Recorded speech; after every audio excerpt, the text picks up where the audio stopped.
They're bringing the energy. They're fighting. There's a battle of philosophies as well as a battle of wills, as well as a battle of physical weapons. It's like battle, all these battles happening all at once, and that's what makes it interesting. And for that being said, I really liked it. Welcome back to the State of the Arc podcast. My name is Mike. My name's Kaysen. This is our Final Fantasy 16 analysis. It is our final Fantasy 16 analysis. No, it's not the last one. We'll probably have one more episode after this. One more, I think, after this. Today we're going to get through Odin, and the next time we're going to get through the end of the game. But there may or may not be one more after that, depending on how much we can sort of reply to a lot of comments I want to get to. Speaking about comments, I would like to, really quickly, respond to particularly just one chain real quick. Okay. And this is a couple episodes ago by the time this goes up, so this will be quite delayed as a response. But it was in response to us talking about Annabella and whether or not she's being influenced by Ultima. And they're saying she was not influenced. Yeah, so basically what people are saying here is they don't think she was, that it was more Olivier, right? That she is just 100% completely an irredeemable person. Yes, and not even necessarily irredeemable. I think our point is more just really, really dumb, if this is the case. But, we have Rithisack 101 saying, I think Annabella was not influenced by Ultima at all. It's Olivier that was controlled by Ultima. Or Olivier was weak-willed as a child because he's been taken care of and puppeteered. So because of his weak will, he was able to be influenced. Okay, right. Now, Annabella's not weak-willed, right? So, no. Annabella, anyway, the first scene we've seen of Olivier, he was holding a doll. Okay, so he goes through all that. That was his opinion. Then we get to the next guy, Antonio Cunningham. Correct, I was going to make the same argument because they keep dismissing the things Annabella was doing. However, all of her actions were in character to how she would act. I mean, people who are nobles treat those who they believe lesser like trash. And then this guy, last one, I'll quickly go through this. Exactly, can't believe they missed this. Annabella is absolutely obsessed with nobility and bloodline. She betrayed her own husband and son over them. She also sold Clive into slavery and all this stuff. So, I just want to clarify here. I don't think we ever made the point that what she did was out of character. I don't believe I said that at all. It's kind of ridiculous. I think the only thing I can think of in which might have come close to that point where people might have been confused was that you were saying somebody who has the savvy to move up the ranks the way she does, it doesn't seem likely would be dumb enough to treat Bahamut this way. Yes. And Absolutely. That might be out of character for a savvy person. Yeah. Which she is. So if her character is a savvy person, yes, she does unsavvy things sometimes. Did she make a mistake or... Yeah. Well, she clearly made a mistake. So the point is not to say her speaking to whether it's Clive when he comes rushing in or and this is my chance at salvation in this moment. I should not treat him terribly or the way... It's not out of character that she talks down to people. That's not at all the point that was made there. It's that she's an opportunist. Yes. And she should if she's a smart person, she shouldn't have done what she did. Right. It was incredibly dumb to talk down to Dion in that fashion. Yes. Now, people brought up, well, she believed that Dion is this kind of person who wouldn't retaliate. Then she's dumb. That's the whole point. She's dumb. She's a complete fetching she thinks idiot. Dion will just sit by while she completely usurps the throne, totally takes everything away from not only him but his father. Yes. And starts running the kingdom on her own according to her own whims, and that he was just going to sit back and watch her. Yes. So my I guess sort of theorizing that perhaps it was Ultima's influence was not me saying I think that this is definitely what it was, because again we haven't played the whole game. Well, but it was Uncle Byron saying that like this. Yeah, he said that. That's this true. Isn't like her. Yeah, something has changed, right?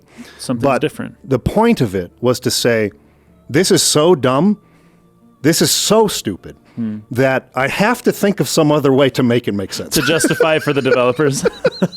Because this is just, I mean, about the dumbest thing you could do is gloat over one of the most powerful beings in the world and say, you can do nothing to... I've duped you, haha, you freaking loser. Like to she does not speak. have the upper hand for that. No, and it's obvious, Yeah. obvious to anybody that like. So The point was not that she's acting out of character as somebody who speaks down to people beneath her. We have not missed this point. Right. So that's not the point of what we're saying. The point we're saying, she's really dumb if she thought she could get away with talking to him this way. But her character seemed really smart. Yes. So we're trying to reconcile it seemed contradictory that an opportunist like her would not see that opportunity. Right.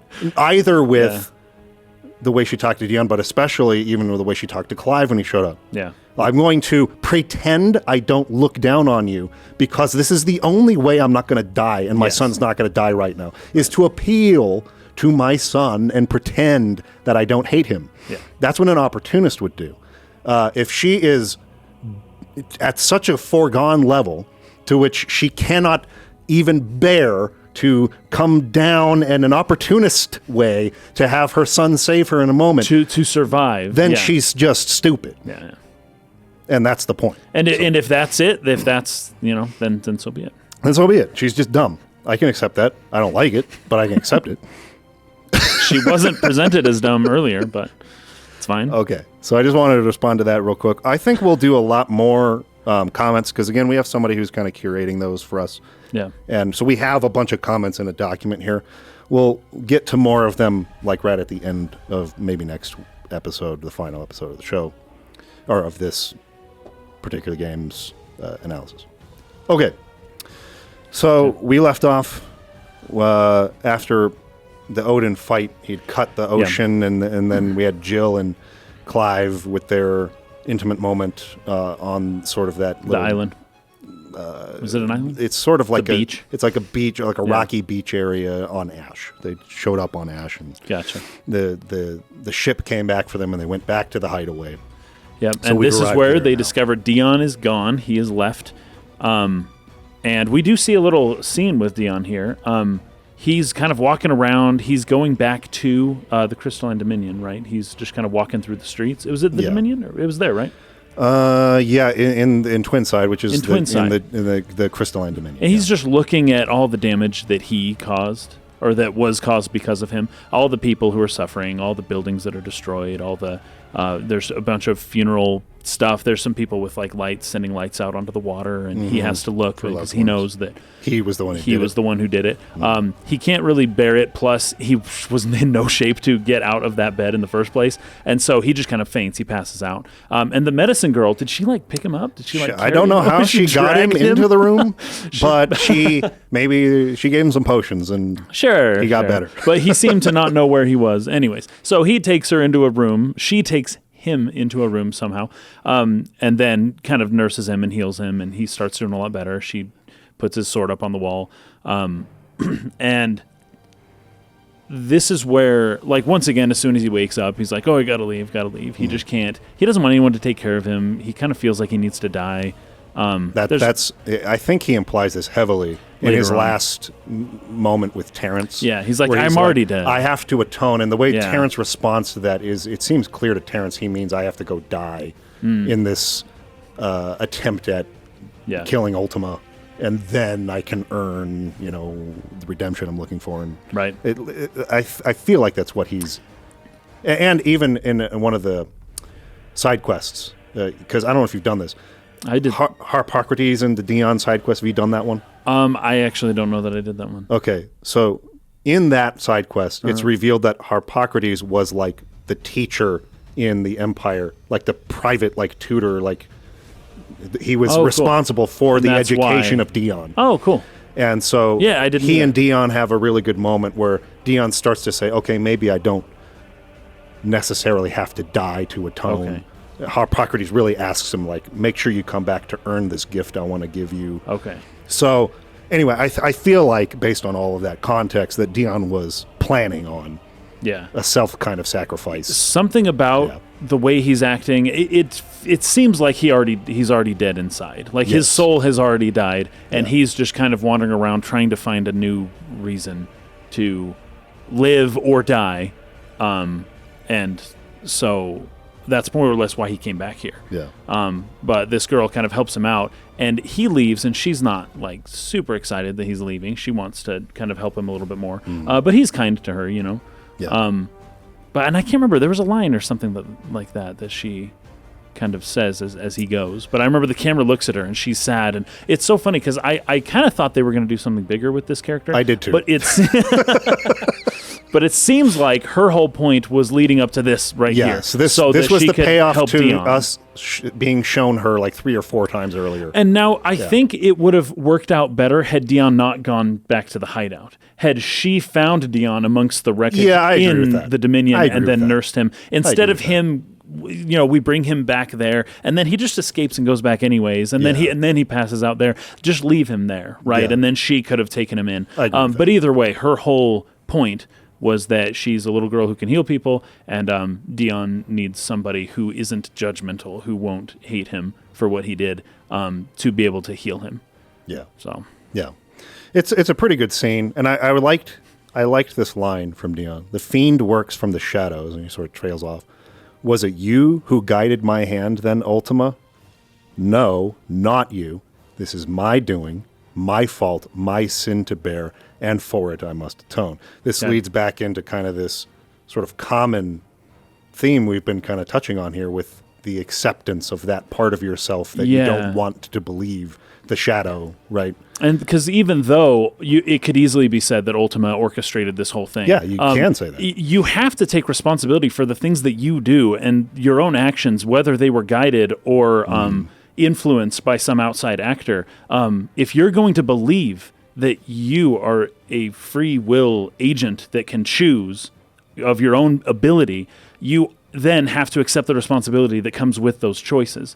And so Dion is basically embodying the idea of, I choose my own destiny, and whatever I did, as much as I feel like it was out of my control, it's my fault. Like, I'm responsible for it because I could have made choices that could have prevented that from happening. Right. So it's like he allowed his shadow to kind of take him over there. It would be so easy to just be like, it's not my fault. Ultima's fault. I shouldn't, that wasn't really me. Yeah. And that's what Jill had been doing for so long. Like, she disassociated. Yeah. But that's unhealthy. And a lot of people a lot of people in real life, in the world, are victims of horrible circumstances. But to one degree or another, you still have have the ability to choose. Yes. And accepting responsibility for your own life is a big, even the worst things that have happened, is a big step, I think, towards kind of reclaiming your own agency, your own ability to choose, and your own life back, instead of letting other beings or other people kind of control your life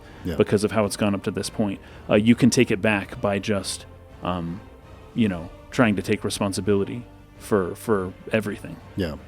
I've spent a lot of time thinking about this throughout my life, not only because of my own personal, circumstances through which I've had to come through and take responsibility for, but I've known a lot of people in my life who have suffered the kinds of trauma in which it would be easy and almost probably correct. I can't blame them for wanting to blame their circumstances, point outside. Somebody else, And my observation is that it can be true that you were a complete victim of a circumstance or of another person who overpowered you, and you didn't have a choice. This happened, and you couldn't do anything. It was totally out of your control, the result. But it is always true, however, despite that the only person who is responsible for how your life will go, how you will respond, how you will, for how you move past this, is still yours. Yeah. Nobody is going to walk in and take responsibility. This person who hurt you, especially, many times will not walk in and fix it, because it can't be fixed. You can't undo the abuse or the trauma or the whatever that's happened. Yeah. And a lot of people, they wait for that. I want an apology. And they get hung up on that. And it's like, nobody is going to be able to fix the pick up the pieces that are the result of this circumstance or whatever it might be. Only you can do what needs to be done to pick those pieces up, fix your life, get to where you want to be. Yeah.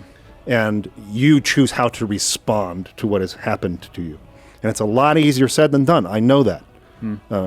from experience and from watching other people. Of course, but those who take responsibility and who make it their responsibility to fix this are the ones who heal. Right. The ones who continue to get caught up on, this was done to me, I'm a victim, and focus on that and don't take the responsibility to fix it, they get stuck. Yeah.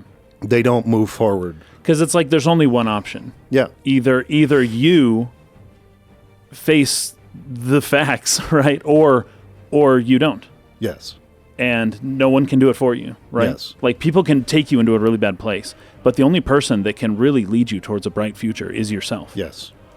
I like that you kind of make that distinction there as your past self versus your future self. Yes. That it's more about who you will become. You don't have to let what has happened to you be the defining factor of your future, right? You can choose to become something other than what usually becomes to people who that kind of thing happens to. Yes. And for instance, a lot of people who are victims of abuse will go on to abuse others in the future. It happens right? all the time. All the time. No, it's never an excuse, though. No. Right? You can never go back and say, yeah, but I only did that because someone did that to me when I was younger. And it's like, just because it happened to you, there are plenty of people who have had that happen to who did not go on to abuse others. It's not an excuse. No. Right? And the fact that you would find yourself at that point. Usually the people who go on to abuse are the people who didn't take the responsibility we're talking about to pick up the pieces and fix. They felt like it wasn't their fault, and then they remained in that pain, and that pain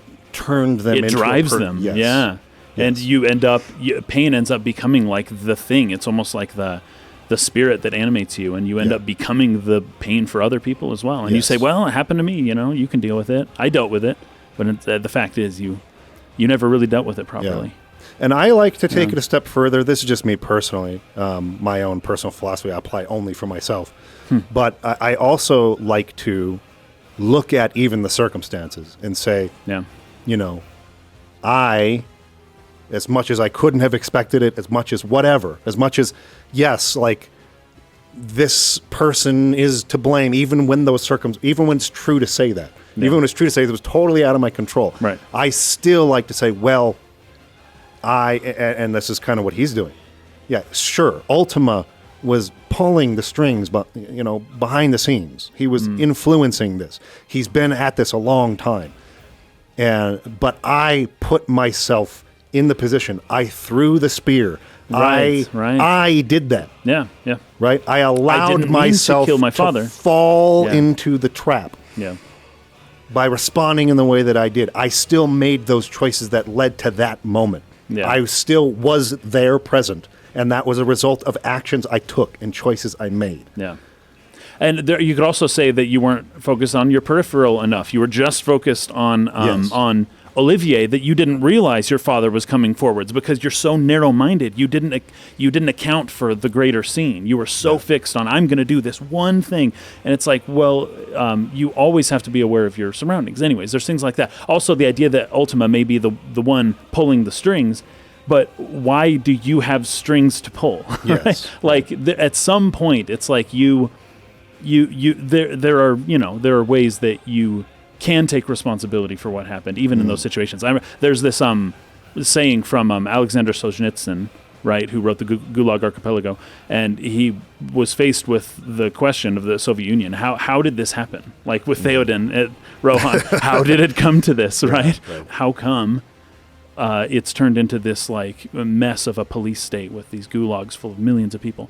And his ultimate answer was, it's my fault.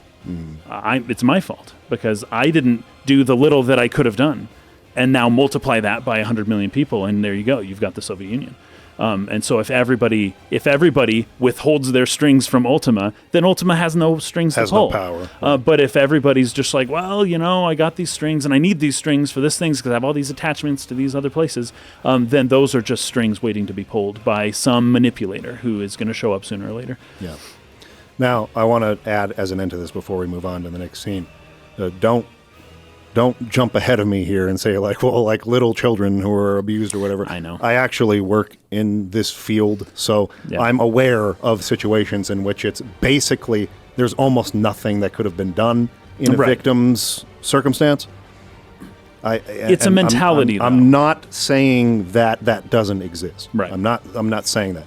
And there are, and this is kind of an example of it, areas where you can go too far and say, this is my fault. I have to atone by dying or some self-sacrifice, or you take so much on that it's going too far, and it's a bit like self-flagellation or something, right? You're like punishing yourself. I deserve this. I deserve to be punished. Right. That's There's true. also a way to go way too far in That's a this. good point. So I want to make that caveat. That would even still be letting your past rule you. Yes. Rule your future. Right. So yeah, it can go both ways. But I think the important thing to take out of this is facing the shadow is taking responsibility for what comes next. I'm a victim, yes, but I'm not going to allow myself to think that to such a degree to which the things that I can do now that are only my responsibility and that are only within my control to do now, I also give that control, that power away. It's a very empowering thing. Yeah. It's where you take the power back. Yeah. Was out of my control. Yep. This happened to me, this abuse or this trauma or this, disappointing result happened, and I couldn't have foreseen or controlled that. However, I'm not powerless. Yes. As a result of it. That's probably the best thing. Yes. The best takeaway from this for anybody. And Dion does, he slowly kind of comes to terms with that. Right, that even though, like, he was told, I would never betray the Empire. I would never do it. I would never do it. And then without even realizing it, he murders his father. And it's just like, that. It's just wild. That would break almost anybody. Sure. But those who can overcome even something like that, those are the people who can really do some good. Yes. And who can really help the world. Right. So. Love it. That's kind of my takeaway from that. He's like almost there, but he's doing the most important part, which is Ultima is not to blame. Yeah, I am to blame. I'm to blame. And I am the one who has to do something about it. Yeah. But his idea of what it means to atone is a little bit going too far. It's sure. And he's going to have to take a step back from that and not hate himself so much. And hopefully he's got some good friends around him who can help him see his value. Right. But that's true. And this also goes straight to the game's theme of like fate versus free will. That's basically what this is, right? Yeah. And to accept that it was completely out of your hands and there's nothing you could do about it is to accept Ultima's premise, which is that you're fated to be a certain way and that you can't change it. Right. However, this game is pushing really hard, especially through Clive and Joshua and Jill, this idea of free will, which is like, there may be something like fate that happens around you, but you have the ultimate say. You decide what happens here, right? Yeah. And being the theme of the game here, I think this situation works really well towards that theme right there, towards that end. Because you're right, you can take a little bit too much advantage, too much responsibility, something like that. And just deny fate altogether. But it's like, no, things happen. There is something like fate that happens in the world. It's just not the end-all, be-all. Yeah. Like, you still have the say, ultimately, in what happens. So. Yeah, and what you do next. How you respond to it. Right? Yes, love it. Okay, so... My next note is this history/geography lady sucks. I really do you don't not like Vivian, her. Huh? Oh my gosh, she is horrific. And this one, it's like, hey, so we're trying to save the world here, but we need a little help on how to like land on the continent of Ash and like, save the world and maybe a little help. And she's like, I cannot believe you're asking me this. First off, I'm only going to say this once, so you better listen and no questions. And if you interrupt me, I'm done. And it's like, hey, you don't want to save the world, do you? You are kind of unhelpful, and I really don't like you. She is a very difficult character for me. Yeah, I'm not her biggest fan either. I think my annoyance with this character is more along with what I've already said about her. Yeah. She speaks with these platitudes in this like high manner, and she says very obvious things all the time. Stuff that I didn't need to talk to you to figure out. It's pretty funny. Yeah, like why you here? Like duh. Like we all knew that already, right? Kind of stuff. A lot of it could just be in the ATL when she's going over, Yeah. the past battles and of this or not. Like, okay. Yeah. But in terms of what to do, like, I don't know, we could get that without this. Yeah. So I wrote that they need a plan in going back to Ash, because he goes and talks to Joshua because, Joshua was injured in his fight against Odin, right? And Joshua goes over about how powerless he felt against him and how powerless they all are against him. I think he says something like, only one man proved his dominance that day. Yes. And then he's like, oh, whoops, sorry, Clive. I didn't mean to It was Odin. but Odin. And he's like, no, you're right. You know? But basically, like how, again, this kind of goes back to what we talked about last time. I wish they did more of the three of us need to use our unique skills to overcome this totally unbeatable guy. Yeah. Right? Yeah. No one of us, you, Clive, fighting him alone, not going to happen. Me, the Phoenix, trying to fight him was a disaster. Yeah. And, like, obviously, so the three of us, we've got to come up with a plan where the three of our powers can overcome the fact that his sword can cut anything. I wish they'd done a little more of that, because it ends up that Clive's, and I could see maybe where the idea behind this and how it works into the theme of the game is his will. Clive's will overcame Odin, who's weak-willed.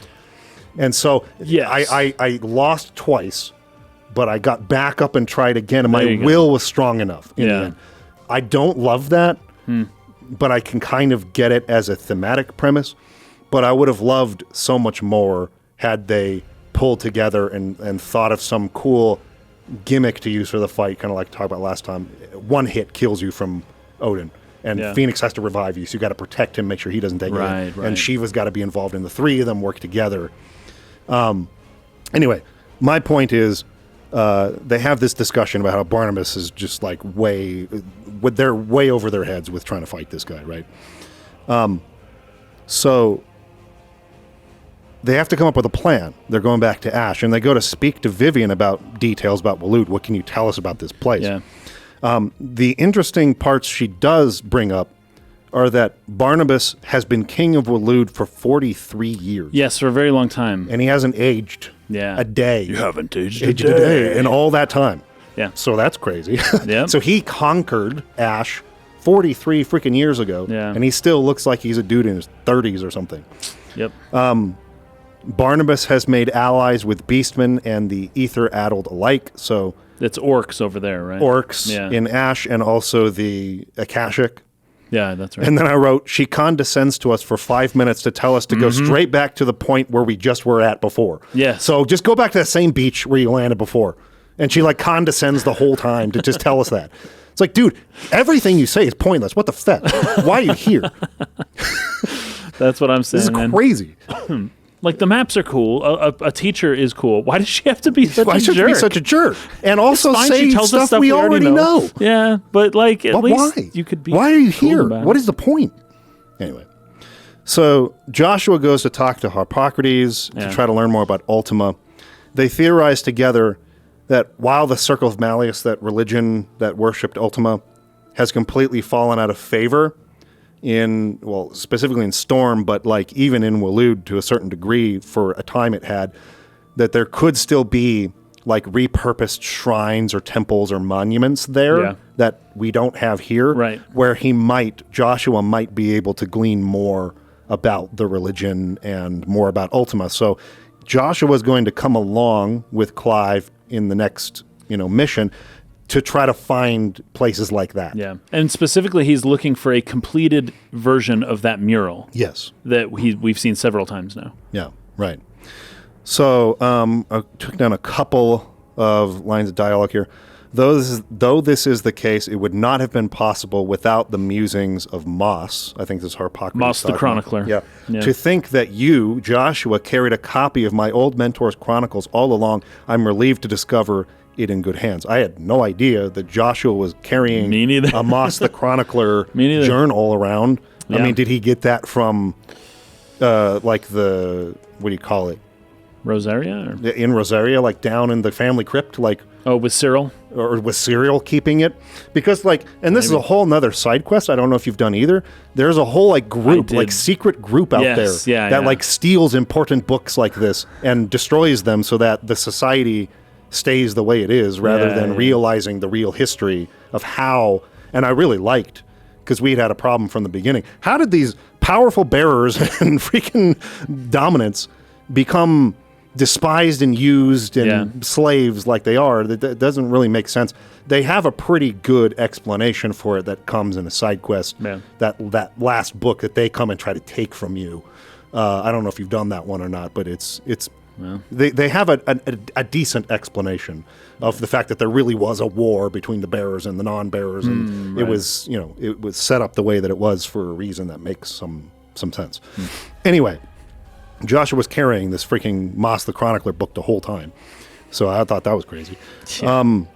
So then Clive gathers everyone into the hall to tell them what their new plan is. So they're going to sail back to the same spot where he and Jill had their intimate moment together, and they're going to walk like on foot to Waloed from there. Yep. Across the blighted land, basically. So Clive and Joshua are going to go with Gav. Gav's going to scout for them while they're doing this. And Jill is going to remain behind on the ship to protect it from any pirates or royal ships they might come across, so that they'll have a ship that will take them back when they're done destroying the Mother Crystal and killing Odin and everything. So she agrees to that. Jill agrees to that. And this, I don't think, still has really been answered sufficiently. And it's a whole argument that Clive and Joshua are about to have in a moment. I think I understand it, but let's just see if this is the case with people here who might know more or whatever. When she agrees to that, she agrees to protect the ship.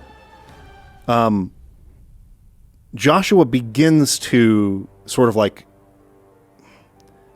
he doesn't like that she's doing that. He goes, and then he's like stops himself and says, very well. He sort of like gives, okay, fine. Yeah. But he doesn't like that she's agreed to protect the Enterprise.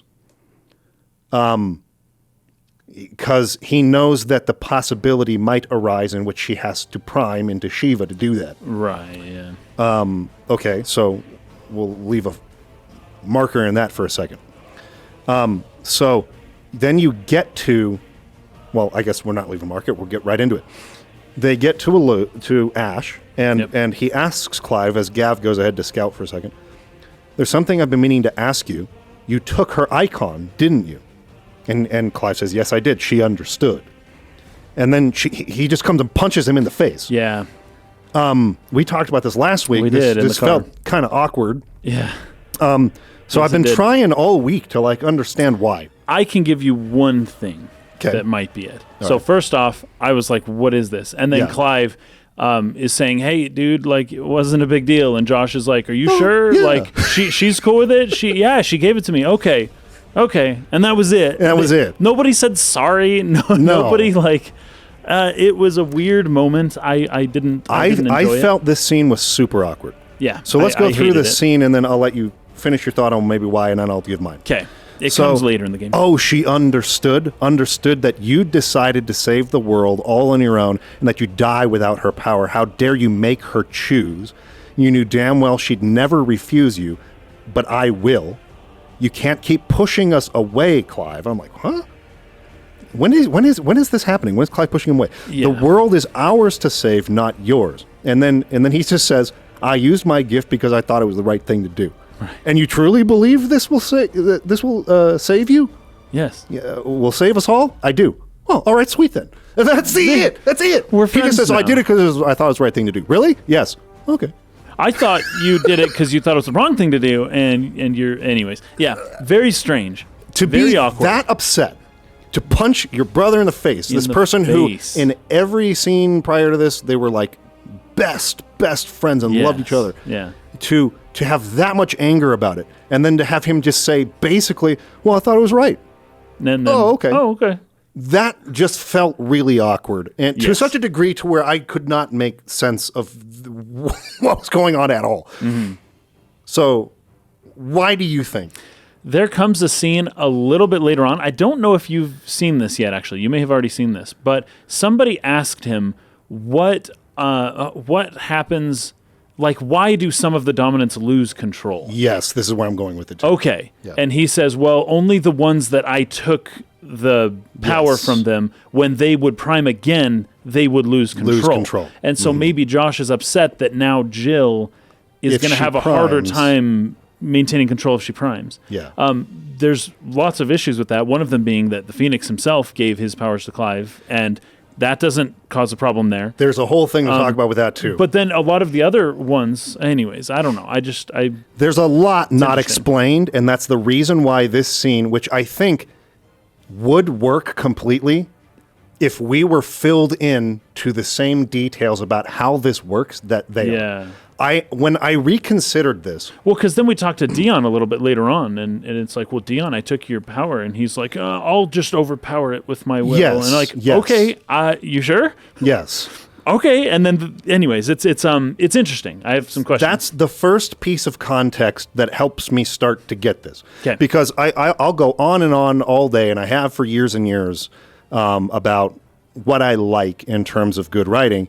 And it's to never have the characters speak about things that they already know about in an expository way for the sake of the audience. yes. I believe that is what this conversation is. It's them speaking knowingly to each other. The problem is We don't know how this works. Yes. And so it's Now- confusing. And if it were a normal argument, that would be fine. We'll figure it out later. Yeah. But to punch him in the face, I kind of want to know why he did that. Yes. I kind of don't want to wait 4 hours to, that's why. Do you even remember that he punched him at that? Okay. Right. But yeah, that's why he punched him. Oh, cool. Yeah.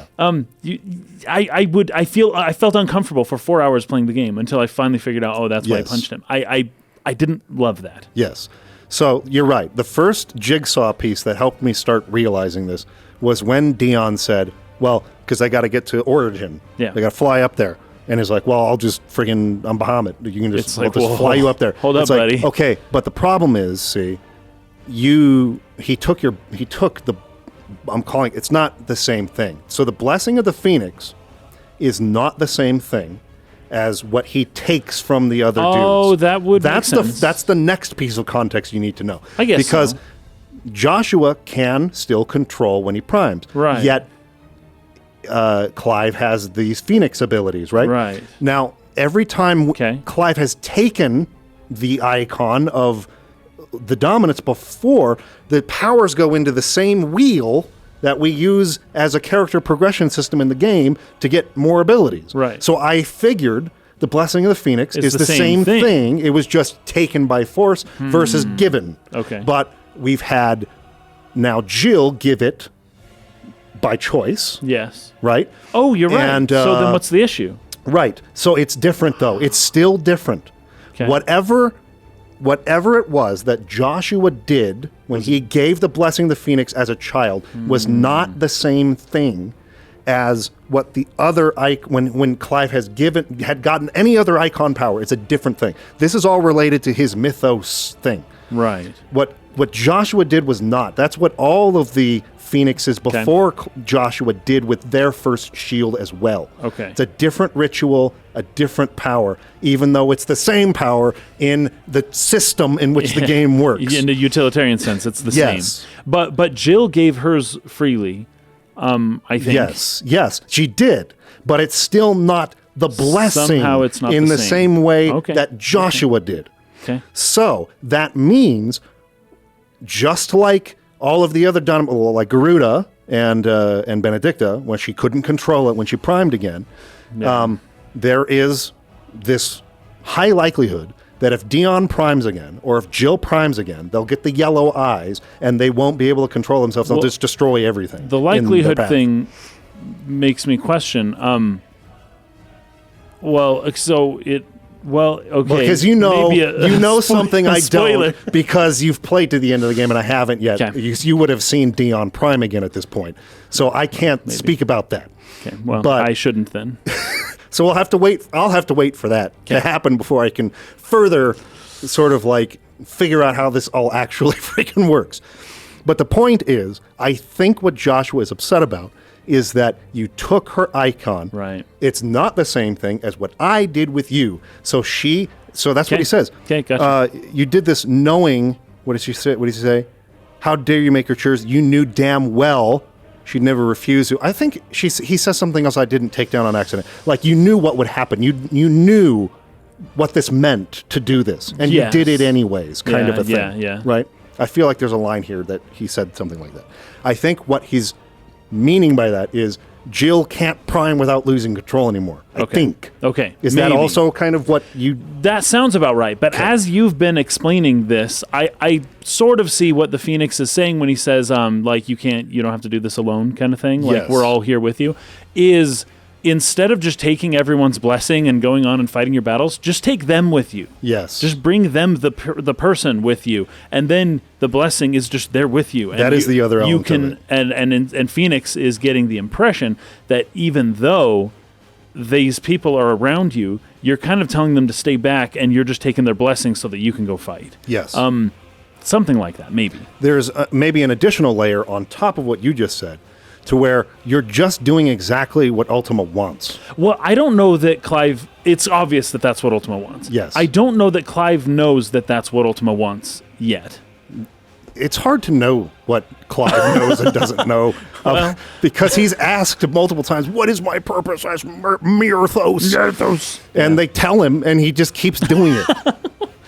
So I don't know. Is he just daft, or is he just like, my will's strong enough, I just won't do it? Well, we brought up, I brought this up on the Ocarina of Time connection, where you go around, you connect all the medallions, you go to Temple Time, and then Ganondorf's there, and he's just like, I was waiting for this the whole time. Yeah. Like, that's just what this is being set up for. So everything Clive is doing is basically what Ultima wants him to do. Yes. Maybe just by a different path to arrive at the same. I think so. Okay. But I don't know for sure, man. Like, at this point, there's so many questions. I have way more questions than answers as to, like, how things work and who knows what. And I don't know if these are things the ATL would really even freaking help with that much. I see. The ATL. I'll have to read all that next episode. But, so that is the other element, though, is what I wanted to get to. Yeah. He's mad that Clive is trying to make it his burden alone to... save the world. But if it's just that, if it was only that, why don't you have a heart-to-heart conversation with your brother you love and say, hey, man, like, why are you doing this? Stop. We're here for you. Yeah, just take us. Well, you didn't have to take the power. To be mad enough to punch him in the face is more of a, I'm defending Jill here. Yeah. And you knew she wouldn't refuse you, even though she brought it up in the first place. She's the one who, it's not like Clive came to her and was like, hey, I need your power, give it to me. Yeah. And I know you won't refuse me. She was like, hey, take it. Right. I want to give it to you. But Joshua doesn't know that. Yes. He doesn't know how it happened. And that's what Clive should have said. Yes, he should have. Well, I think Josh is assuming that Clive, like, asked for it and was like, hey, it's an assumption. Can I have your power? And that Jill was like reluctantly like, fine, here you go. Yeah. Anyway, there's a lot here that isn't said that I don't think would be good dialogue if they exposited it in the scene. Yeah. So it's well written in that respect. Right. But we just need to have had more exposition to understand there's a difference between the blessing of the Phoenix and when Clive takes these icons through his mythos power. They're different things. They have not explained that. Right. At all. I don't believe there's even an ATL entry that explains this at this point. Yeah. I think some people have hinted to us that this will be explained in the ending of the game somehow. But you've played the ending of the game. I have beat the game. I don't know if you feel that it is sufficiently explained. I do not feel that this is sufficiently explained. Okay. However, the collector brings up something very interesting here, and I did feel this exact same way. He says that Joshua came off jealous. Yeah, a little bit. That's what it felt like. So it's almost like, wait, did you get Jill's blessing? He's almost asking him, did you sleep with Jill? Oh, that respect. Did you spend the night? You've been holding off for 10 years. Did you finally do it? You should have held off longer. You've screwed things up or something. Oh. It came off a little jealous on that end. I did feel that at first because I was like, you're not saying jealous in the sense that he also likes Jill, though, right? Because that's how it felt. Because he likes Yote. I mean, that's pretty clear. I think that's pretty clear. I didn't think that until he punched Clive in the face. I didn't think he liked Jill at all. As soon as he punched him in the face, I was like, oh, this is some love triangle stuff, right? This is some like, did you sleep with her? Yeah. You jerk. Boom. How could you make her do that? She likes me, not you. I don't know. Like, it's not that I really read that much into it, but I did get some feelings of like, oh, are they going to throw in like a weird love triangle here? That felt that way. It felt like that's what they were going for. So that further confused the whole scene for me. I didn't get the sense of jealousy about Jill because I guess I have felt, or I have gotten the sense that he really loves Yote a lot. Yes. But I do get the sense of jealousy from the fact that this isn't your world. You're not going to be the hero here. Right. Alone. Oh, got you. Sure. I'm also important. And he comes back and says this later. It's not just the power of Ifrit that Ultima needs, it's also the Phoenix. So you can just both. Yes. Right? Like we're both important, not just you. So there would be jealousy in that sense too.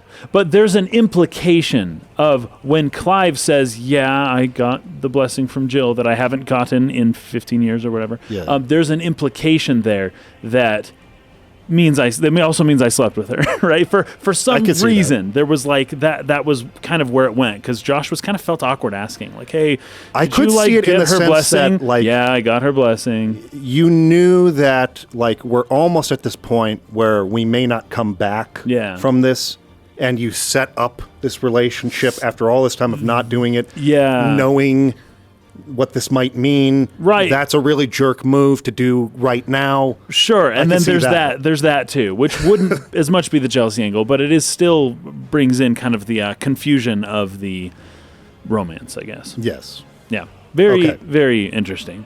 Anyway, I felt it was a clumsy scene, not because specifically what happens. I think it could be fine left just how it is if we just understood a lot better how this mythos power works and what it does actually mean. What is the consequence of him taking Shiva, the from her? Because she can still prime. Garuda could still prime.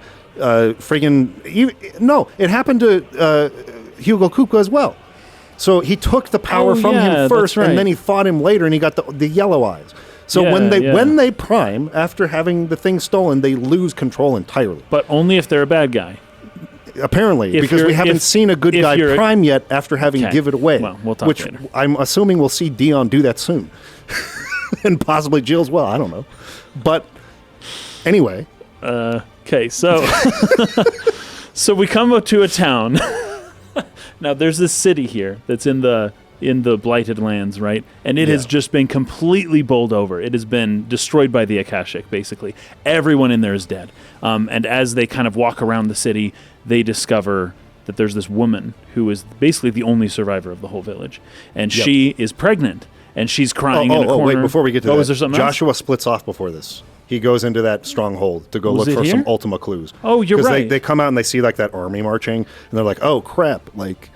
this is crazy. And then they're going to, all right, we need to get to the next town. I think it's called Isla or something like that. Then Josh was like, hey, I'm going to go check out that castle first. Because he saw something that looked similar to the Phoenix Gate, and he thought, whoa, that might have some of the stuff that Tomes told me about. So he splits off, and then Gav and Clive go into this town where they meet this woman. Yeah. And so that army was coming after having ravaged the whole town. And so this woman was still around. She was just in tears on the floor. Everybody that she knows is dead, and she at first thinks that we're here to attack her, but that is not the case. They kind of talk a little bit afterwards because they bring her up. I didn't know what to make of her. I didn't know if, like, was she going to turn Akashic? Is something weird going to happen here? Is she actually pregnant?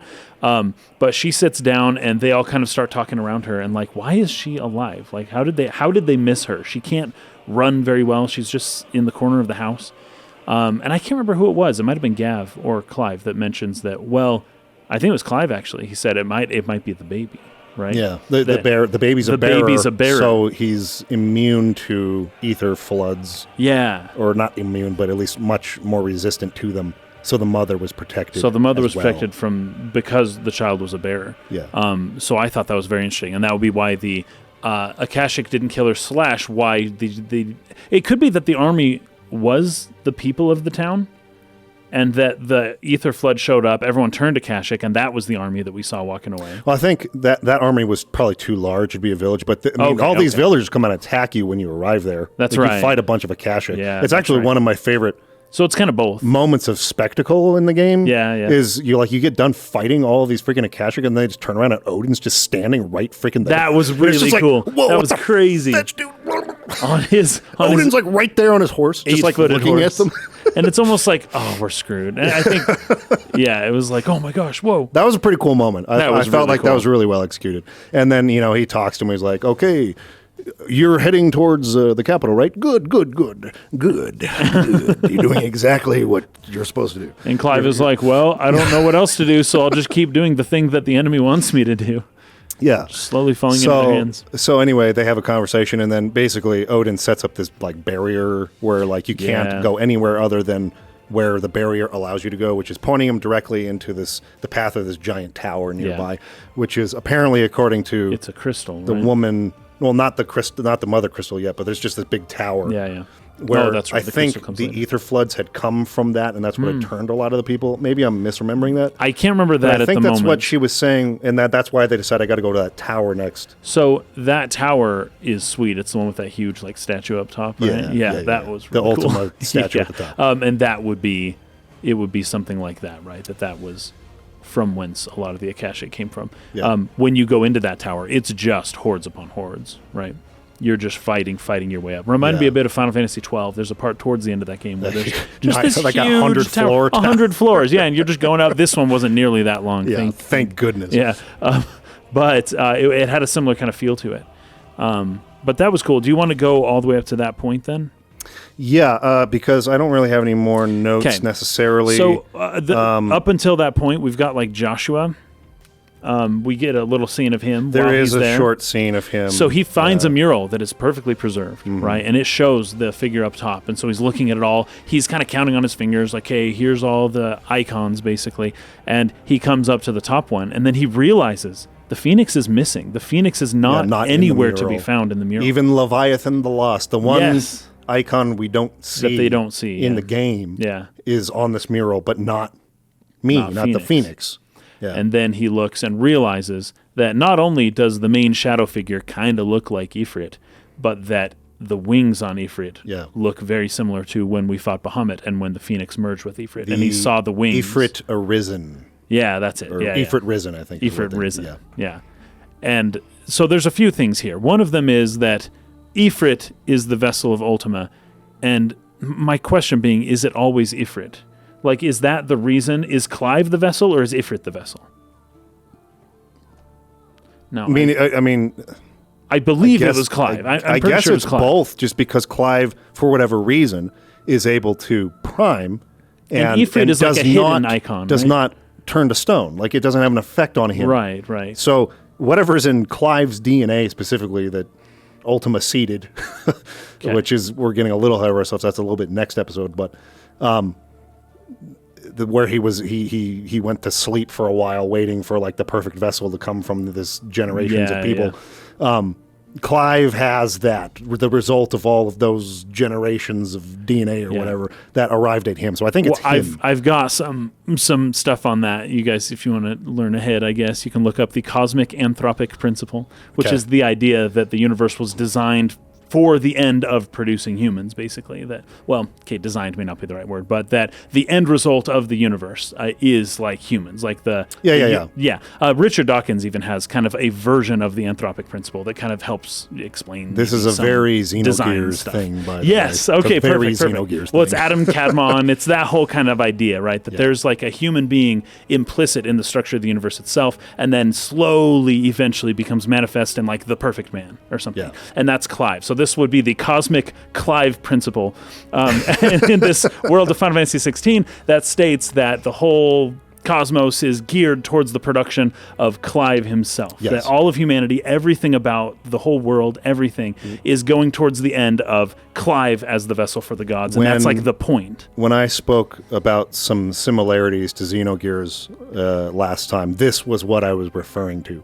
Yeah. It was God setting up this human race for this end, to an way end, down the line, a perfect man down the line who yeah. would be able to accomplish that concept that Yeah. you're talking about is the similarity between the two games. Gosh, you're making me want to play Xenogears again, it's so man. good. Geez. Some Ubermensch idea there too, I'm sure. Yeah. But yeah, that was my question, because Joshua seems to imply that Ifrit is the vessel of the gods, or of God, but that's fine. We'll leave that be. It's probably mostly Clive. It was probably Joshua doesn't know everything at this point either, so what he says doesn't have to be gospel. But yeah, he realizes that the combination, it's not just that Ifrit is the vessel of the gods, it's that Ifrit and the Phoenix are like combined, that they are the kind of purpose, that it's not necessarily just Clive himself, although it certainly seems that way, but that Joshua has some part in this as well, that Joshua is to kind of, become one with Clive in a way, and that them two together becomes the perfect person, something like that. Yeah, the two of them need to combine. Yes. It's not just Clive alone, which is what Joshua figures out here. But the other implication here is that, and this is where Joshua kind of wants people to stop priming around this point. He's kind of like, not just because their hands are turning to stone and whatnot, but also because he realizes, I think at this point, that they are playing into Ultima's hands. And he knows that Ifrit plus Phoenix seems to be what this mural is pointing towards. Like the combination of Ifrit plus Phoenix, the two sons of fire, as I think, was it who Barnabas or Ultima called them? Yeah. It's almost like... But that the dominant of fire is neither Phoenix nor Ifrit alone. It's both. It's when they're combined. It got split at some point. But what's really cool is that something that happens a little bit later here, when Joshua rejoins with Clive, is that I feel like this mural kind of taught him something. That, hey, we had to join as icons in order to defeat Bahamut. But that's what they want us to do, and it's better if we join together as humans, and we both will fight together using our fire strength, both of us together, but not primed, not as one being. Yeah. But the two of them together in their human form, right? Because they're at this point they're just kind of fighting side by side. Exactly, and that would be a way to do what Ultima wants, but also not. Also retain your humanity, right? Still be a man, still be a person. And not subject to, not have to give Ultima this icon that they know Ultima's end is like, to have that, right? That being is what Ultima wants. But if they fight together as humans, that they can maybe accomplish a similar goal, but without having to prime and go all the way. Now, that's not 100%, but there's some hints to that a little bit later on as we start fighting our way into this tower. Yeah. So let's see. Where am I? I basically just have lines from Odin now when you get to the top. Do you have anything from the tower? No, other than I have this note, but I can't remember where it comes from. But I just wrote, Clive wants to go alone. Yes. And that is sort of why Josh punched him in the face. But Josh... I guess the part that confuses me about that is why was he angry enough with the print? Why was he angry enough to punch him in the face over... Why are you trying to do this alone? Instead of having a heart-to-heart and talking to him like a brother. Yeah. It just feels too strong for the offense.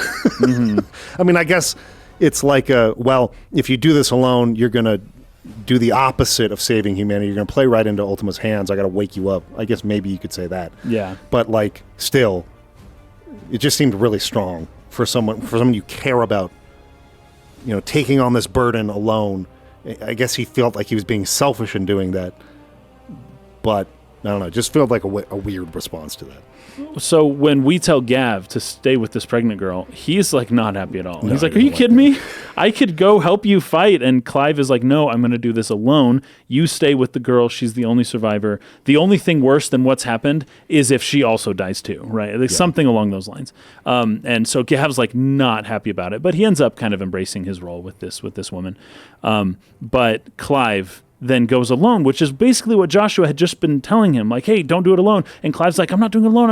I just thought it was the right thing to do, something like that. Okay, we're good now. We're friends now. And then immediately Clive's like, hey, Phoenix is gone. Gav, you stay here. I'll deal with the problem myself. And it's okay, did he learn anything? Was the fight, did anything happen there? Or is Clive tried still... this twice, and it went disastrously both times. So what exactly are you expecting to happen this time?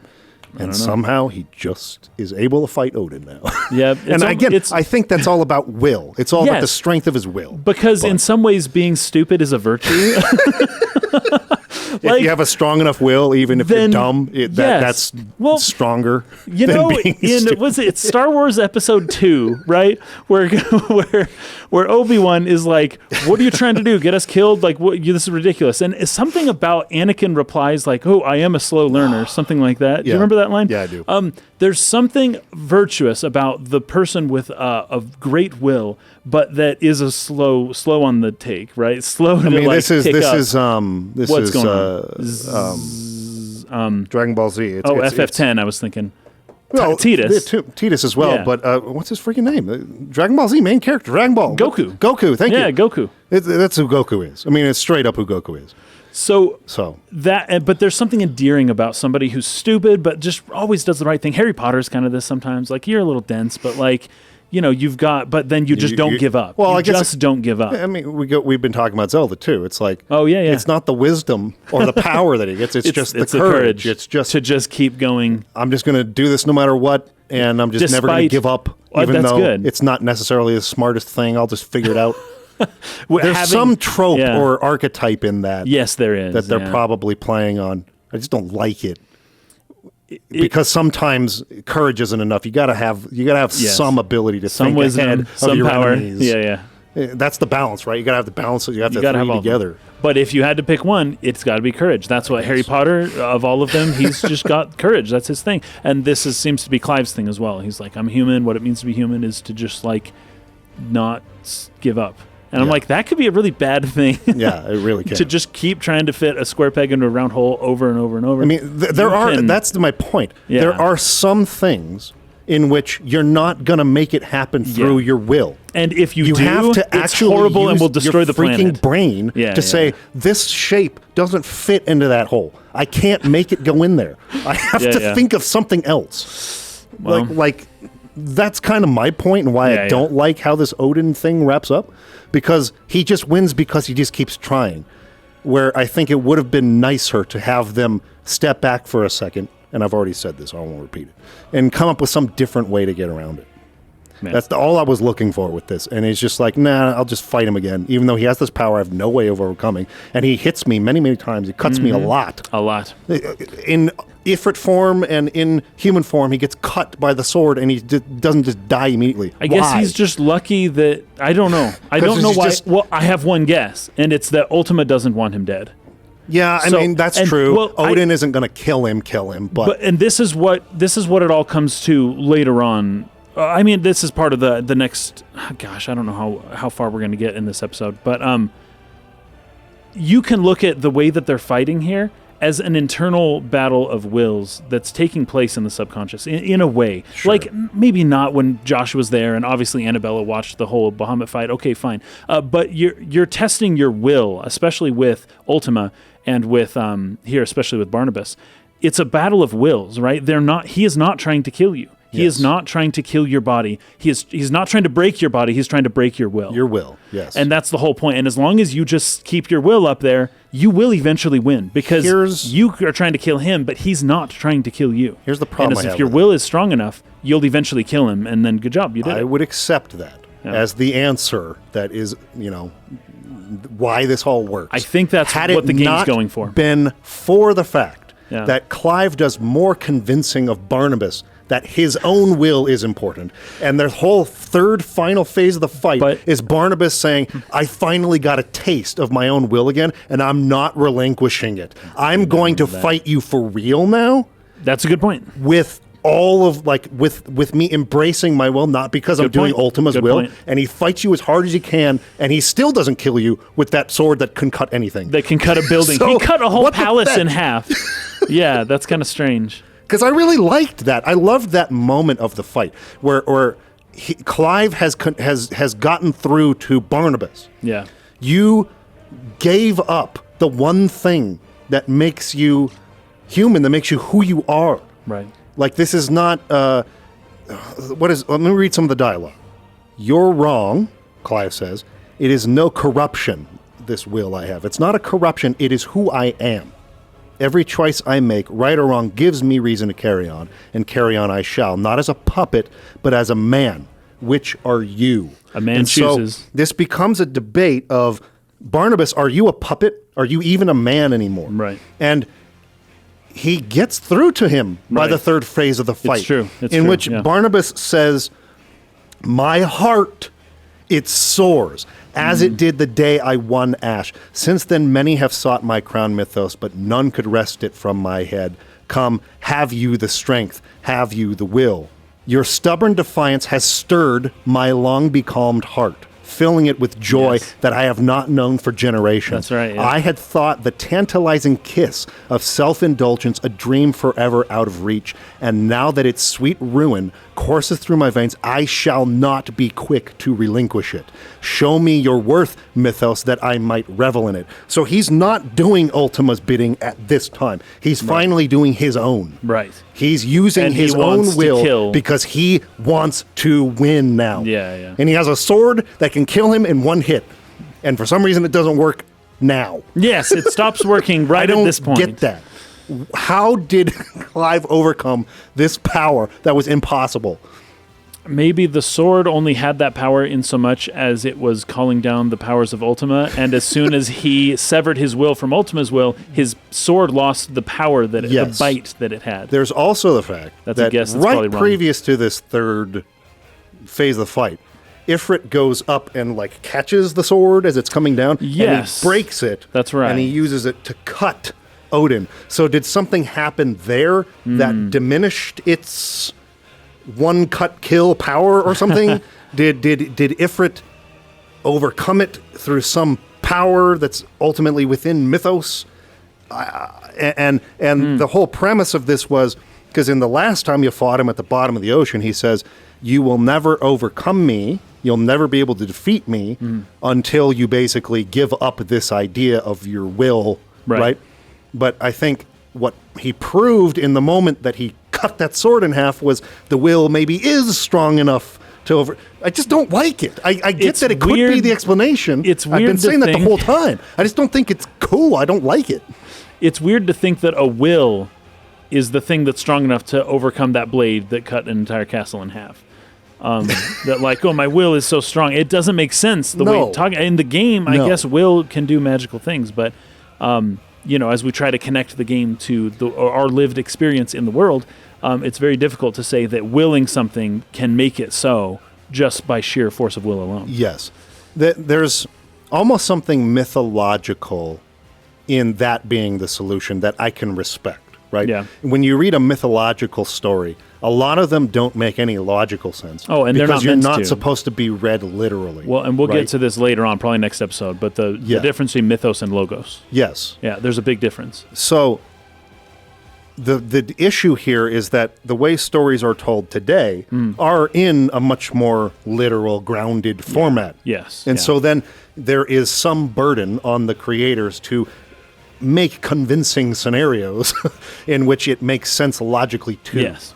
If this was But they also want to add a completely- theme. yeah, a mythological story, Yeah. and it was told in that way, this probably would work just fine as a concept to Oh, me. yeah, It's probably. just that in the very literal sense, it's because when they say the sword can cut anything, even the ocean in the mythological story, you're not supposed to take that literally. No, but they did. They presented it quite in literally. the story, it is a very literal power in which he possesses. Yes, yes. And he has literally cut him with it and cut every sinew in his body.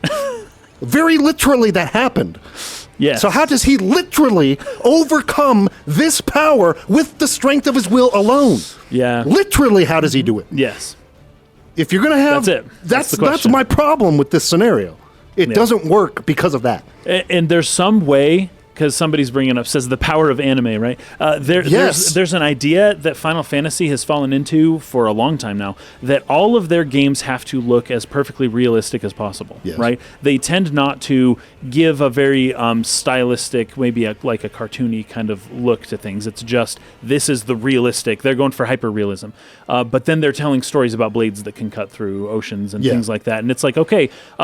this could have worked in a different format, a different, maybe the game format, but a different art style, right? You can pull things like this off in a different way where people aren't expecting this high realism to what they're watching. But because they chose for this super realistic look and feel to the game, then all of a sudden when things like this happen, we're just like, well, this world feels so realistic that I can't accept some of the fantastical elements anymore.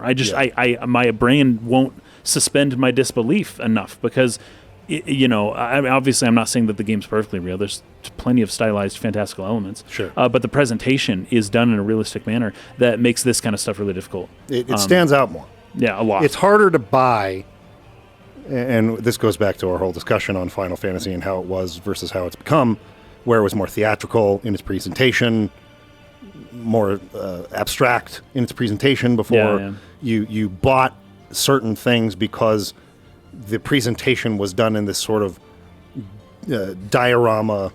You can have characters jumping around to express their joy, and it works because the format is suited for that. Yes. And you could easily suspend your disbelief, and you could easily fill in the gaps with your mind of what you think literally happened. Yes. Right? But that's no longer an option. They're presenting it to you in such a literal format that you just don't have the option to just, I'll just make up a different way that happened in my head, right? You can't do that. You're seeing it in too much detail. Yeah. I agree. Okay. That's all. Now I'm not saying that's a bad thing. I'm just saying once you decide that for your art style, your story elements and things need to fit. The expectation you need some consistency. is going to change. Yeah, exactly. Yeah. For how much it should or should not make sense. Right. In the literal sense. But then a general, as you said before, about the myth, right? If there was a myth, because people can accomplish amazing things through sheer force of will alone. That there is something like that can happen. But it's not this. This isn't the kind of thing that you can accomplish through sheer force of will. Although there are other things, and it does have a power that's almost mythological, and that you can tell stories that help people to understand that through force and through sheer force of will, you can accomplish great things. Yeah. And a story like this could work if you read it in a book. Yeah. But watching it, it just there's a disconnect here. Yeah. There's a like disconnect. I'm saying, if it was told I like in the theme. the It's just a mythopedic way. Yeah. Right? Mythopic. Yeah. Exactly. If it was told. This is. I have this discussion with a lot of people who have trouble with, say, the Silmarillion or something. Oh, yeah. Where they go into Love it that expecting a book of prose. Yeah. Right. Yeah. And it's not. It's literally pure written, mythology. It's a mythopedic format. Yeah. It's written like the Bible or something. Yeah. It's written like a myth where Gilgamesh. there's so much detail that is just not actually delved into. Yeah. It's a 1,000-foot view of the events, told in this sort of historical sort of like.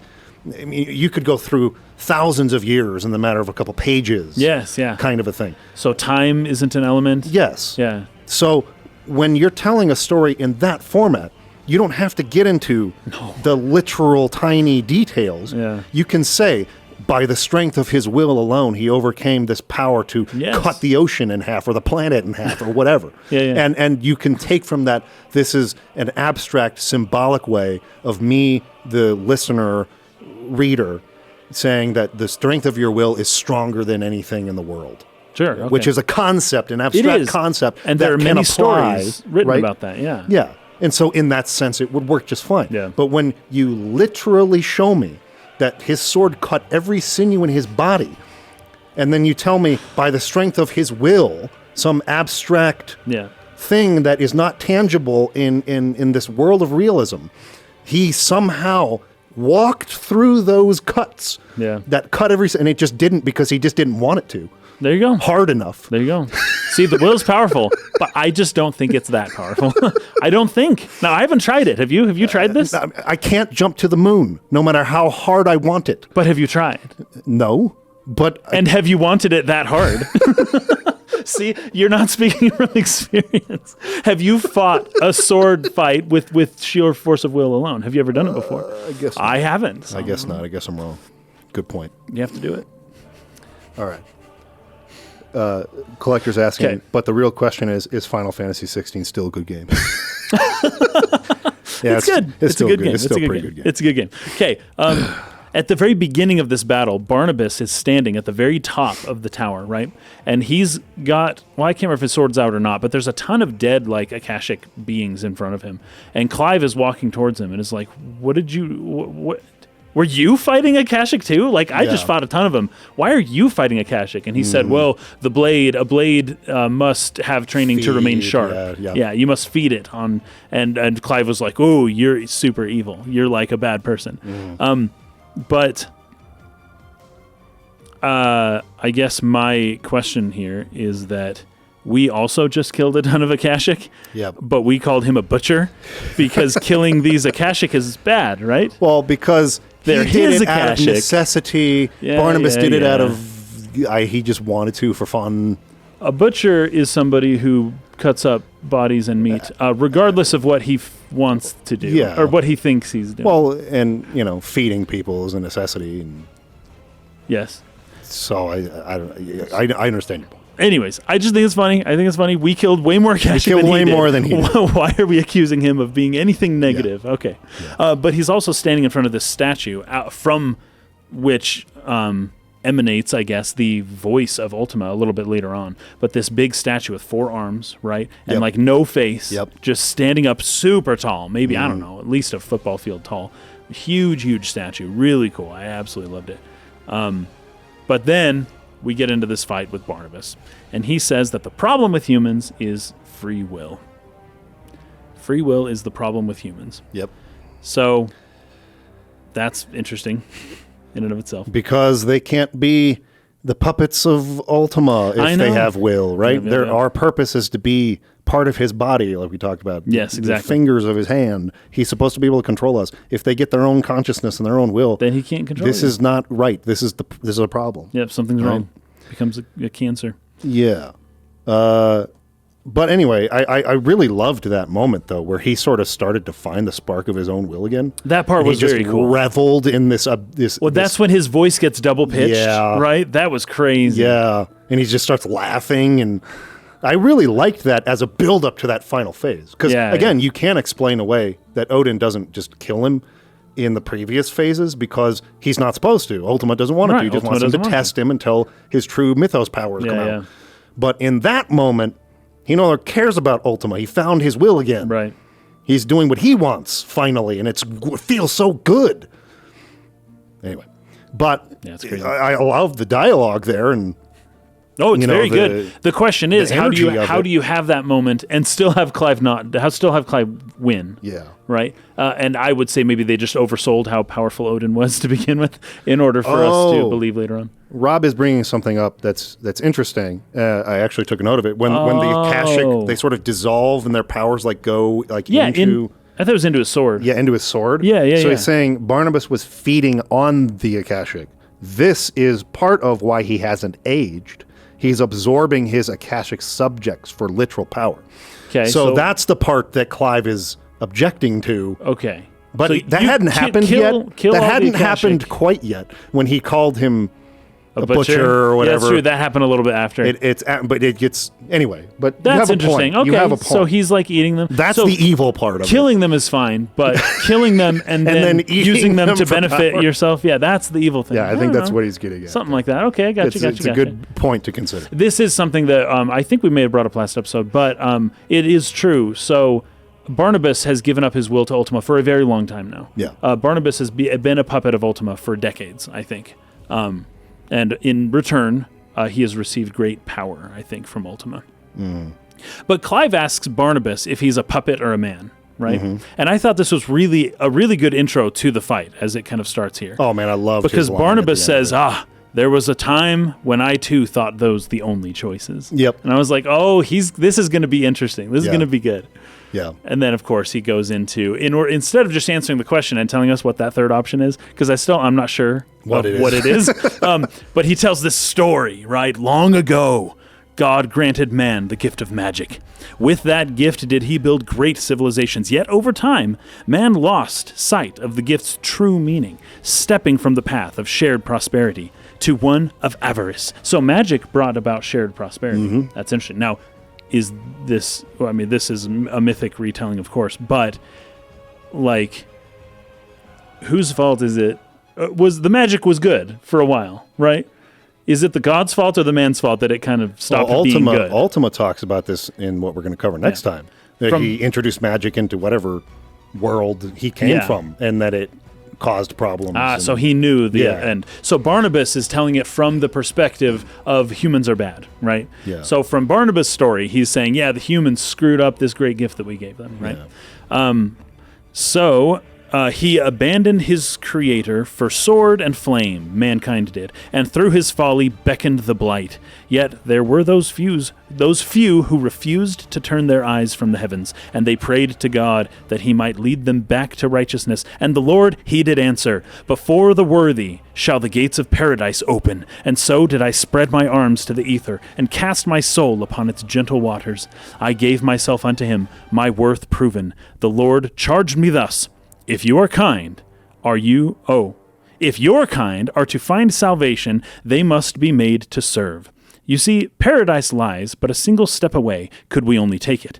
Could we only leave our transgressions behind, for none save the pure in heart and mind may set foot in the new world. I will save us, but it all begins and ends with you. You are the key, Myrthos. You are the key, Myrthos. And with this humble offering shall I prove my faith once more. In some ways, it's like, hey, what is the offering? Is it himself? Is he sacrificing himself? He knows he's going to die here. And he's saying, I am going to engage even though I know it's going to cause me death, because Ultima will reward me in the afterlife. I don't know that they're really talking. He seems afraid to die. He doesn't seem stoked to die. So I don't know if it's really afterlife he's talking about, but it's something like that, right? So that was a really good line. And then Clive answers. He says, you forsook yourself to serve? How is that living? How is that living? What you seek to provide is not salvation. It's anything but. Life is about always having a choice. Take that away, and we might as well be dead. Mm-hmm. And Clive delivers that like really well. I love the delivery of that line. But I have questions about this whole thing here, and at least the philosophy that's being presented here. Yeah. Because at least in part, Barnabas is like, hey, we're made to serve, so just like get over yourself and just like serve, right? And then Clive is like, no, serving is literally the worst thing anyone can ever do. What is this sentence here? Life is about always having a choice. Take that away and we might as well be dead. You forsook yourself to serve. How is that living, right? Now, these are extreme. The only way that I can kind of make sense of this, because this paragraph here from Clive seems a little bit extreme also, but that I think these two people are arguing from the extreme ends of the spectrum right now. That agree. Barnabas is like hardcore, complete service, give up your will completely. And then Clive is saying, like, Clive has taken a pretty hyper-individualist, pretty libertarian, like really, really anarchist, even like all the way other side stance, saying like never serve and never give up your will even a little bit to anything else. Always retain your individualism, all that kind of stuff. But I think they're doing it to pit these extremes against each other, because Clive is never quite this. Well, no. I mean, he literally took on Sid's name and has been doing Sid's will since. So Clive, to some degree, he knows when and when not to. Clive gave up his own will because he found that the will of Sid was a better way, right? And he said, okay, he gave up his own name, he gave up his own will to accomplish the will of Sid. And everything they do is like, oh, what would Sid have done? Oh, am I being a good Sid right now? I think I'm being a good Sid. Right. And it's like, why aren't you being a good Clive? Why are you so worried about being a good Sid, right?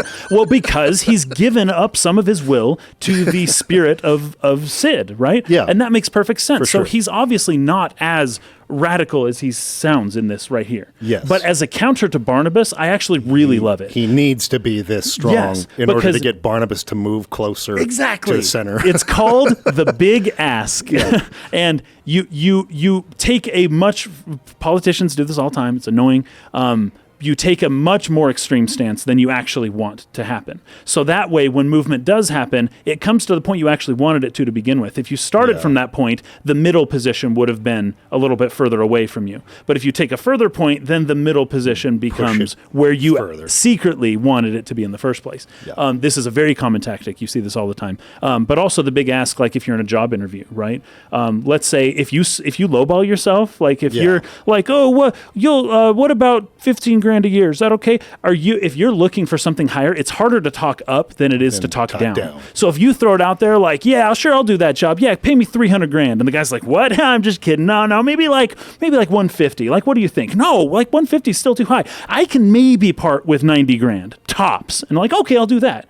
But if you started at like 50 or 60 or 40, you're never getting up to that 90. Yeah. They're going to say, oh, really? Okay, yeah, let's do it. Like, you lowballed yourself and you're stuck. You can never achieve that. So you have to do the big ask. You have to throw it way out there. That way it seems like you talked your way down to what you actually wanted to begin with. Yeah, right. And so, anyways, this is, it's a common tactic. I feel like Clive is using this in order to convince Barnabas, because in presenting the extreme opposite, Barnabas kind of, he might regret it though, because Barnabas kind of follows him all the way to that extreme. Right. And now Clive has to deal with that extreme now. Libertarian Barnabas. The hardcore...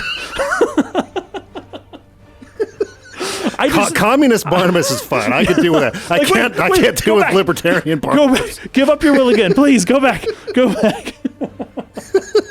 It's pretty funny, but anyways, we end up defeating him. But I thought it was very funny, Clive's kind of response here, because at many points throughout this, and there's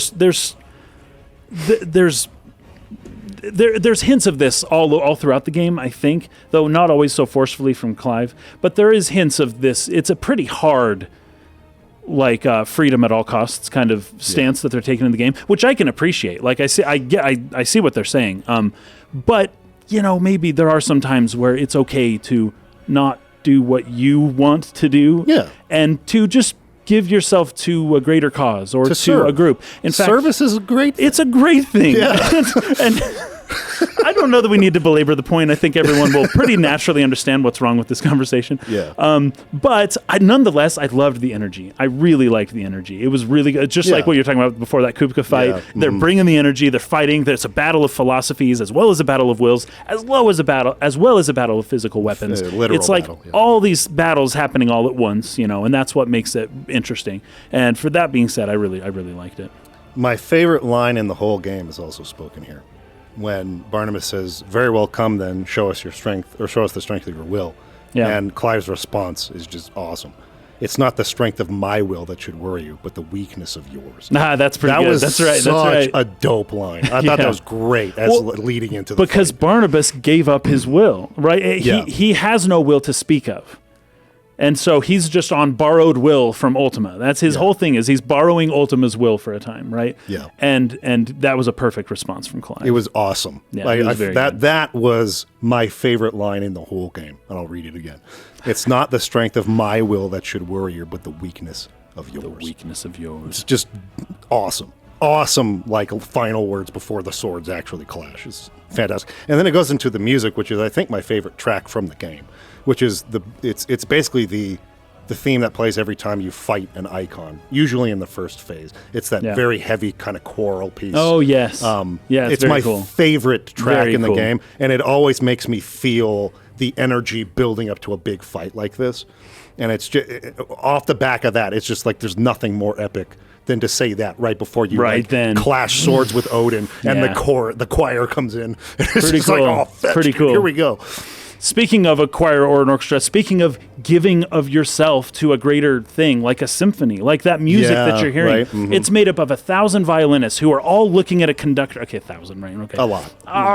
It can 50, be 20, 30, at the large end, that would be insane, right? So a big symphony of tons of string players, tons of violinists, tons of cellists. They are all giving of their own will. They all want to play solos. They all want to just jump up there. That all these violinists could just shred if they wanted to, right. But they aren't. They're giving themselves to this sheet of music they have in front of them and to this conductor who is leading them to produce this beautiful, beautiful music that has all of them playing together in harmony, right? Mm. But I think the ultimate point here is that they chose to do that. Yeah. They're giving of their will and giving of their talents to something greater by choice. That's an agency decision. It's not the conductor didn't force them to do anything. Not forced servitude. Yes. Yeah. And not slavery. The game doesn't say that, but that's what I'm going to say in order to make sense of what the game's saying. Because in some ways with Clive and some aspects of the game is saying, don't ever do service to, a greater good. The extremist individualist point of view is not the right one either. Watch our BioShock series if you want Yeah, to right. learn more about that one. That was pretty fun. But yeah, I don't know. I can't stress that enough. It's actually something that, as you can probably tell, quite bothered me about the game. Yeah. And I'm just like, look, man, not only there's a lot of aspects in which it's paralleling religion, but also really deviating from it and kind of borrowing from like a lot of older religions and stuff. But the way it does it is sometimes just a little bit like, I don't know. I don't know if they quite get like what exactly they're all because you're dealing saying with here. Barnabas is sort of like religious zeal Yes. is maybe mischaracterized As as this thing that's just awful, horrible, and evil. right. When As the purpose of it is something more towards the middle than the extreme side Right. in which Barnabas is. Well, I think the common Christian idea is that the end goal of the life is to reunite with God in some way and to like give of yourself to become the body of Christ, something like that, right? In not the literal way. Yes, We're the talking about body is in like a body. Some of people read this literally, and I this is know. against the whole point of what we're saying, is I to not shouldn't read bring it up. mythopedic text I shouldn't literally. bring it up. Read them Yes, but as symbolic. this game rails hard against that idea. But it's like no, like giving yourself up to a greater good is not something to be upset about, right? Yeah, it's not a bad as thing. long as you do it freely of your own you know, of your own will. You and choice. give yourself willingly to a cause greater than yourself, and you serve it, and Yes. you give up parts of your individuality. Yes, But this makes everyone's quality of life better. I believe I agree with that. Yeah. And I will bring it up later on but I feel like this game, in some ways, the story of this game is railing against that Christian concept of theosis, which not all Christians believe. I think it's mostly the Orthodox ones and Catholics and stuff. But I feel like it.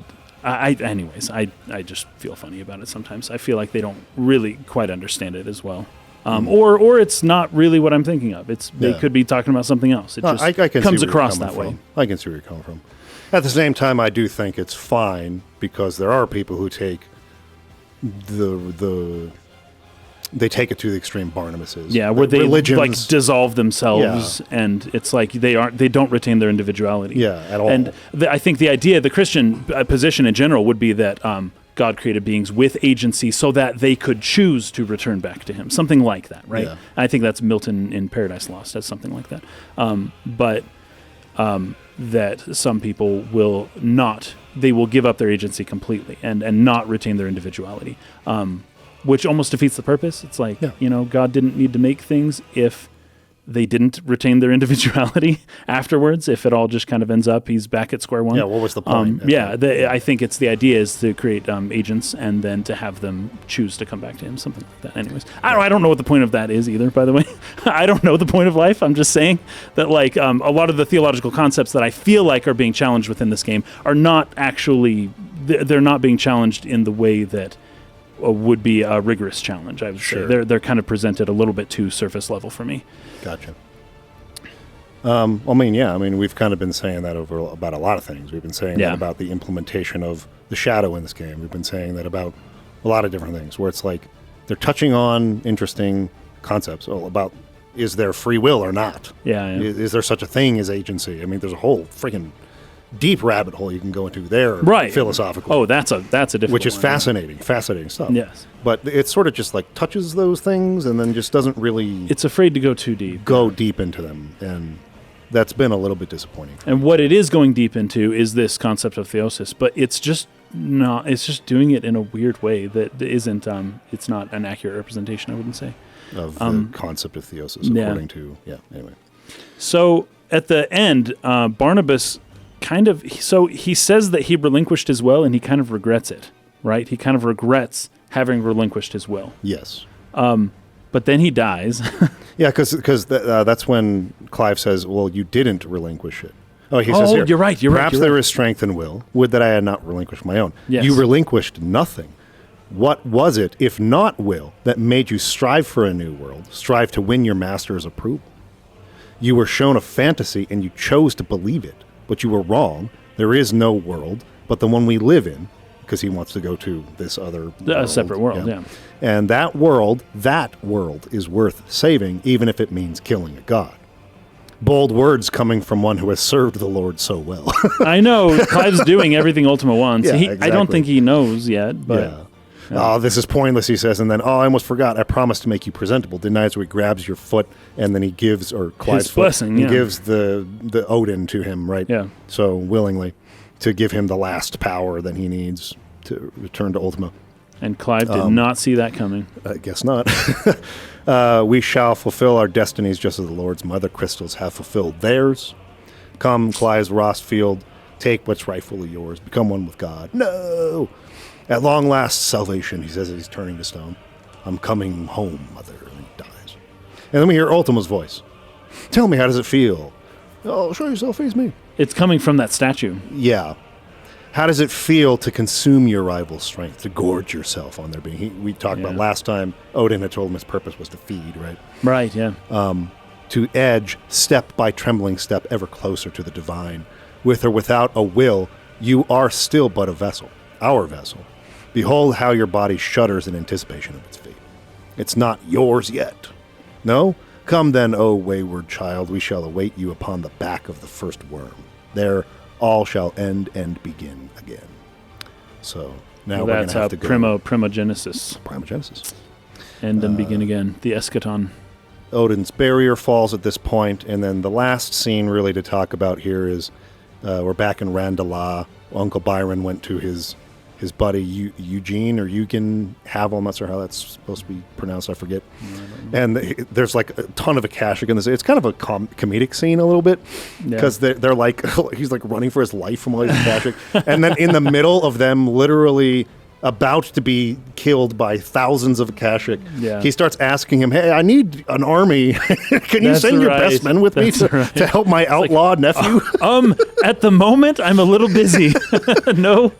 And he like headbutts him. He like headbutts him in the face, and is like, they have an interesting relationship. It's pretty funny, and or an interesting friendship, which isn't really a friendship. There's another pretty good side quest. I don't know if you did this one, where you find what's his name, Quentin from Lost Wing, the guy who's like the head of that little town.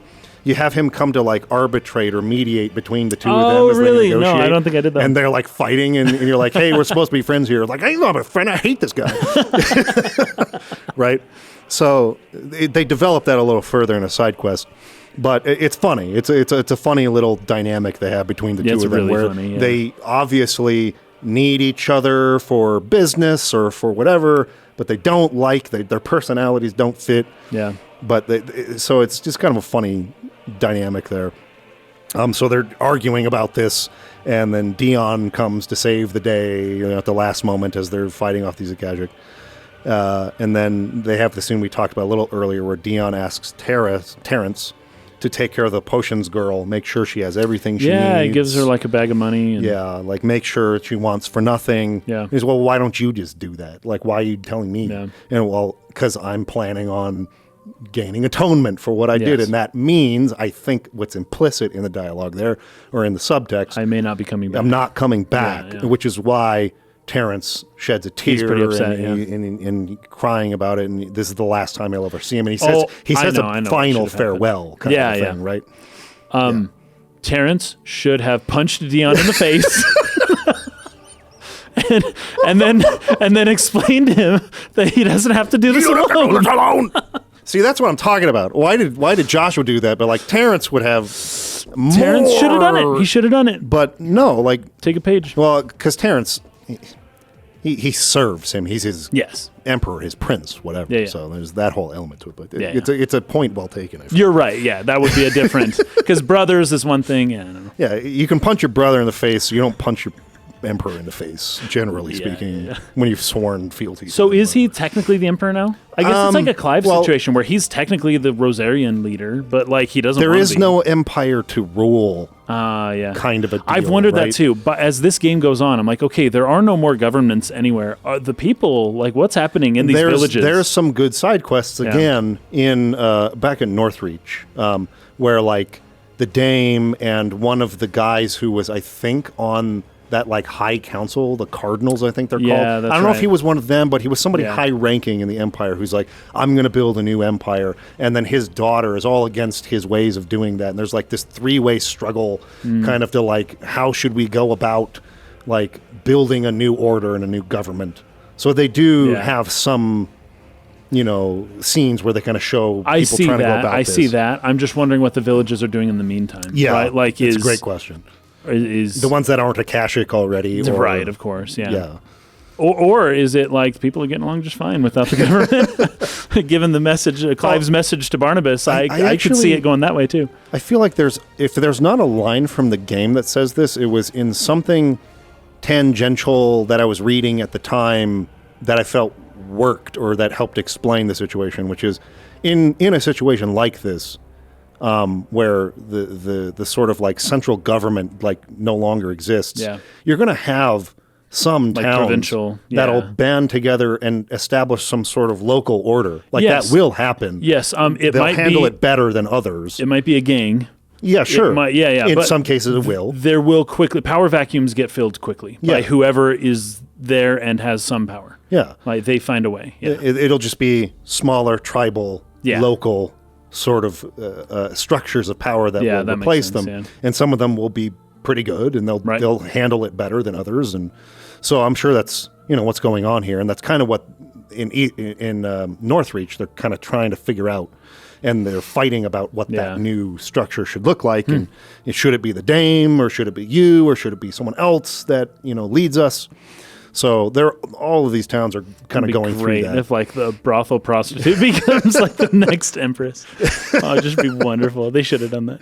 Oh man.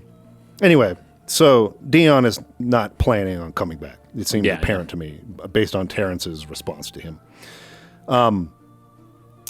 Barnabas, I took on some lines here. So we get back to Isla, or Clive does. Gav is there with the woman. Joshua has returned at this point. So he comes back, and he's talking to Gav. He pulls him aside because they're going to take her back to the hideaway, help her out. There's another side quest that kind of goes more into Gav and his responsibility he takes for caring for her. And Yeah, it's actually like that. really cool. Yeah, yeah, you it's did that fun. one. Yeah, and I especially like his, like we'll talk more about this I think in the next episode. But I do like his evolution, especially given that he was really reluctant at first. He did not like that he was initially assigned to like watch over this pregnant girl. Right. But And then he becomes He's slowly just yeah. like taking responsibility for what he's been given as being responsible for, and he does a good job at it. Yeah. I love Tough Gav. Ham says something funny here. That'd be Yeah. great dig at Annabella if a prostitute became the empress. That's good. That's good. Yeah. I've always thought about her. It'd be a great result. Some good revenge on her for sure. Oh yes, the impure blood, The gutter the gutter. rose to the top. But she's kind of that too, so it's like That's an true. ironic dig at Annabella. Yeah. No, but Clive says to Gav here, Barnabas said something else, that the mother crystals were ultimas. We know that the mother crystals have been bleeding the land of ether, and we know that it's this which hastens this. Or maybe he's saying this to Joshua, actually, now that I think about it. We know that it's this which hastens the spread of the blight, but what I cannot fathom is what Ultima stands to gain from that. So they still don't really know. I mean, it seems obvious to me. He gets the power when the crystals are destroyed. Even like all that ether goes to Ultima. It would be my guess. Right. Right. So it's like it sucks all the ether. Then you destroy the mother crystals, and all that ether is released, and Ultima takes it and becomes stronger. Or I don't know. Maybe the vessel takes it. I don't know. That would be my guess, though. What did you learn from the stronghold? And Joshua says about Ultima's price. For so long I believed it to be you alone, yet it is not merely Ifrit that he desires, but Ifrit and Phoenix, both. That which we became over the skies of Twinside. Only when the twin flames have joined shall his vessel be complete. There you go. Quite why he needs a vessel is another question. Unless there's something he cannot achieve without one, something his immaterial form precludes. So I like that line because it gives me a little bit better idea of Ultima is not a material being. Right. He's an immaterial being. Yeah. And he had said something earlier about he like embodies the concept of will or consciousness or something like that, right? So he's this immaterial just like will Yeah. at the moment. That just won't go away. Yeah. It wills itself to remain. Yeah. He exists in that sense. If he's immaterial, he exists in the ether. And when I say ether, I'm not referring to the Final Fantasy sense. Ether. In the ether of the like the medieval sense, I guess. The immaterial, which is probably why it fits in this game as well, and probably why they even chose that word and the way that it's spelled that way, the Aether. Yeah. That Ultima exists within the ether. There's like a dual meaning there. It's pretty good. Yeah. Something his immaterial form precludes, something requiring an unthinkable amount of ether, which was in the crystals, and a body resilient enough to channel it. Right, because Clive is not affected when he dominates. No matter how much ether he encounters, it does not turn him to stone. No. So he has a body resilient enough to channel that much ether. That's right. If I did not know better, brother, I would think that he meant to cast a spell. A spell 1,000 years in the making. A spell to end all spells. Spell to end all spells. One spell to rule them all. One spell to rule them all, which had always been, in Final Fantasy terms, Ultima. Ultima was That's a good point. The most powerful spell. The final thing. Yeah, that's right. And Ultima means final. The end. Final. End or final, yeah. Right. So a spell to end all spells, Ultima. And he cannot do this without us, nor without the mother crystals. But if we destroy them all, I'm like, why do you think this, Clive? We will stop not only the Blight, but Ultima as well. I just like, why do you think that? You've already destroyed most of them, and it has not done anything to stop the Blight. Not even a little. Not even slow it down. So why do you think that this is going to work? I don't know. I don't know how you're not questioning this at all at this point. Anyway, that's probably the end of what we're going to cover today. Yep. Because then it's a full-on attack. Yeah, we're heading into Waloed to destroy the final mother crystal. Yep. Encounter Ultima there. Didn't that gate came down? That magic energy gate. Odin's dissolved barrier thing. The Gungan force field. Sorry. Yes. The force field of the Gungans. Yes. It is gone. So now they can proceed further, deeper into Waloed, into the capital, and actually go into the Mother Crystal. So we'll pick up from there, and I think we'll be able to finish the game next time. Hold on, Chocolate Rob. I can't believe you, man. You're genius. Is that elsewhere online? Is that okay? So Ultima equals final, and Mythos equals fantasy. Yeah, Mythos. Ultima Mythos. The game should have been called Ultima Mythos. Ultima Mythos. The Ultimate Mythos. We should make a Mythos, game dude. called that. That's because we already have the last story, which That's was right, a take last story. on Final Fantasy. Same but thing. Then you need a game called the Ultima Mythos, or just Ultima Mythos. Yeah. That'd be another Final Fantasy Oh, I love that. clone. Mix, that line is a little bit later, right? Yeah, that line's later. Okay. Anyway, we're going to try to get to the end of the game next time. That's the goal. Yes. So join us next time for what will probably be the final episode. And please send us... this is something I've been kind of meaning to say. I meant to say it kind of at the beginning. This is the last time we're going to do a podcast on a game that's brand new like this. Yeah, we just get too much wrong. There's too many questions in the air. It's difficult for us to make a plan. We don't know where to play up to. Like, there's a lot of issues that kind of come with doing a brand new game. I also don't like doing this podcast format without somebody who has completed the game before. Yeah. So it's still possible, and we've done it before, where we'll play a game that we haven't played before, but I want at least somebody present who has. Yeah. From now on, moving forward. I did not like the way that this went, and I think it was missing that element of somebody who is in the know, sitting there guiding the conversation. So we're not going to do that again. Yeah, we probably won't. Also, a lot of people, I think the most common comment that we got on YouTube about, on this podcast series is, I haven't played the game yet, but maybe later when I can afford a PS5, I'll play the game and then I'll watch the podcast. And it's like, a lot of people just don't buy games the day they come out, it turns out. And so we don't want to, alienate anybody. We want to make sure that we're making our podcast as accessible as possible to as many people, which is why we typically do older games. Yeah. So moving forward, the podcast will not cover brand new games that have just come out. Yeah. It will only cover games somebody has played before and covered and can guide the conversation and knows it well. It can be a new game, provided that happens. It just can't be like day one, right? Yes. And we will cover day one type games in a different format. I have a lot of announcements and plans on new content that I'm working up that is not going to be the podcast. I know a lot of people are like, oh, this channel is just a podcast now. That day is coming to an end soon. It will no longer just be the hero content. The primary content of the channel is the podcast. Yeah. That is no longer going to be the case here pretty soon. So anyway, just want to let you know that there will be other formats or other avenues through which we can play new stuff and talk about them without it being this format, which I don't think fits it at all. Yeah. So anyway, so what all of that was basically to say, if there is something in this long process of discussing this game that you feel like we haven't touched on that you would like us to, some element of the game that you don't feel like we've sufficiently covered or something like that, please leave a comment. Or if you're a patron, particularly in this level here, send us a message on Discord. A message through Discord would probably be the best way to make sure we see it. Oh, right. Yeah. Or on Patreon or something like that. But send us, please, in whatever avenue is open to you, hey, I don't feel like you've touched on this. Can you talk about this so that we can try to be as complete as possible? And some people do that. We don't always see it all, but we'll try. But we do try, and I don't always remember it or take notes of it. Yeah. So anyway, send us that so that next time we can talk about those things in the finale and wrap this all up. Yeah. We appreciate you watching and for sticking with us, and we'll see you next week. Peace out.